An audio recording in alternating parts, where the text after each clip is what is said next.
All right, this is Unit 2, Lesson 7 for our calculus class. Unit 2 is called Derivatives. Lesson 7 is called Derivative of Trigonometric Functions.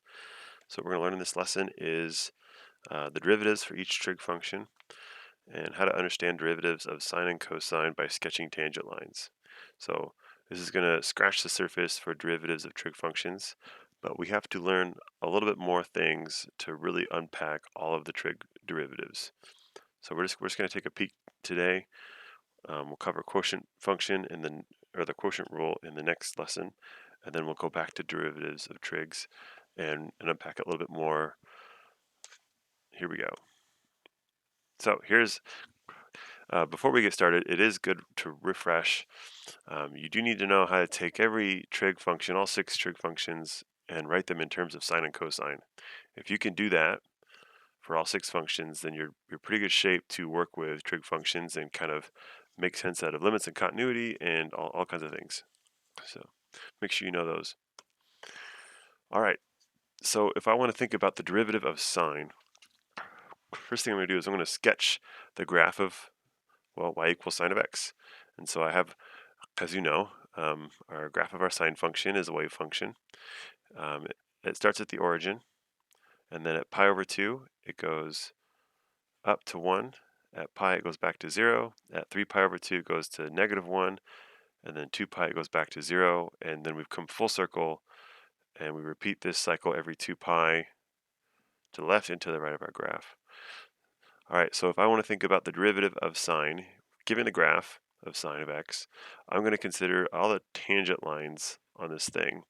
And if we think about the tangent line of this sine curve at x equals 0, well, we have this positive slope line of a tangent line. And it appears, if I draw this green line, it looks like we're going from 0, 0 to 1, 1, or from 0, 0 backwards to negative 1, negative 1.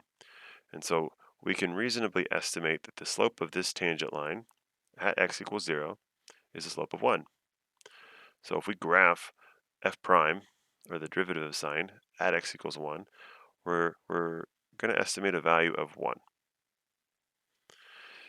Now with the same logic, when we look at when x equals pi over 2 of our sine function, we know that we are up here at positive 1, and we basically have a flat tangent line, a flat horizontal tangent line, which means our slope is 0. So at pi over 2, our derivative is at 0. And then we go to sine of pi is going to be 0. So when we think about the slope of this tangent line at x equals pi, we see we have kind of the opposite from the slope when x equals 0. It's instead of up 1, right 1, it's down 1, right 1. And so we're going to say that at x equals pi, we have a slope of negative 1 for our tangent line. Well, so on our derivative graph, we'll put at pi, we'll go to negative 1. And then at 3 pi over 2, we have a horizontal line again, so we'll go back to 0. Or the slope of our tangent line at x equals 3 pi over 2 is 0. And as you can see from just what we've got so far, we're basically re-sketching a graph of cosine of x. So remember, cosine starts at 1, goes down to negative 1, and goes back up to 1 over a course of 2 pi. So we can assume that if we continue this graph to 2 pi, we would be back at positive 1. If we consider 2 pi on our sine function, at 2 pi, we're going to have back to a slope of positive 1. So that connects with our representation here. We can also continue this graph to the left. If I go to the left, at negative pi over 2, we're going to get 0.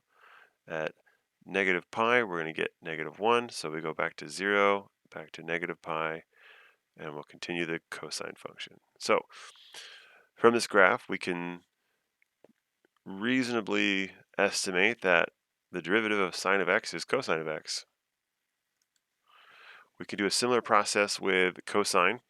You're looking at the graph, but we'll get a slightly different result. So intuition would say that if the derivative of sine is cosine, then the derivative of cosine should be sine, right? Well, close, but not quite. So let's get into this. At 0, x equals 0, we have a horizontal line. So our slope of our tangent line is 0. So 0, 0 is where we start. But at pi over 2, we have a tangent line with a slope of -1. So we go from 0 to -1. And then back to pi, we have a horizontal line, so back to 0. And then at 3 pi over 2, we have a tangent line with a slope of 1. So on our derivative function, we go up to 1 at 3 pi over 2. So now if you look at this, this is close to sine. However, sine function usually starts at 0, 0 and goes up to 1 before going back to 0. Well, this function goes from 0, 0 to -1 back to 0. So it's very close to our sine function, but it's a reflection over the x-axis. So what that is it's what we've graphed here is negative sine of x. So we can conclude that from our estimating on our graph that the derivative of cosine is negative sine. So derivative of sine is cosine, derivative of cosine is negative sine. So so you could say the double derivative of sine is negative sine. And the triple derivative of sine is negative cosine, because derivative of sine is cosine, derivative of cosine is negative sine, and the derivative of negative sine would be, well, negative cosine, which is modeled right here. F prime is cosine, F double prime would be negative sine, F triple prime would be negative cosine, and then F quad prime, or the fourth derivative of F, you could say, would be back to sine. So we've come full circle. We take 4 derivatives, we get back to the original.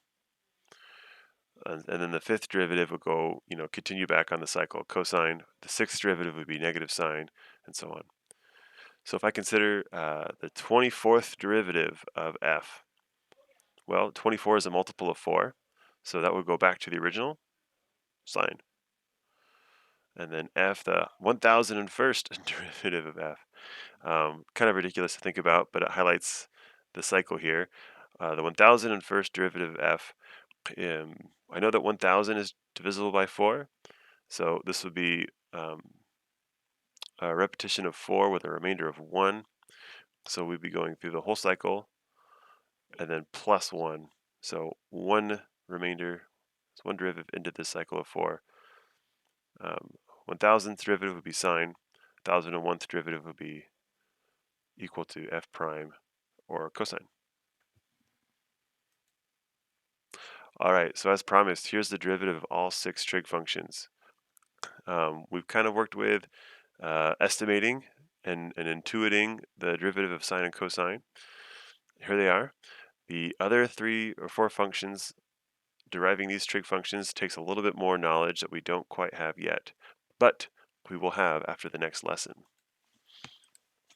So takeaways, we can, derivative of sine, derivative of cosine, and we can understand those by sketching the graphs. You can kind of do a similar process with the other ones, but it's not really worth our time. There's quicker ways to do it, and we'll learn that soon.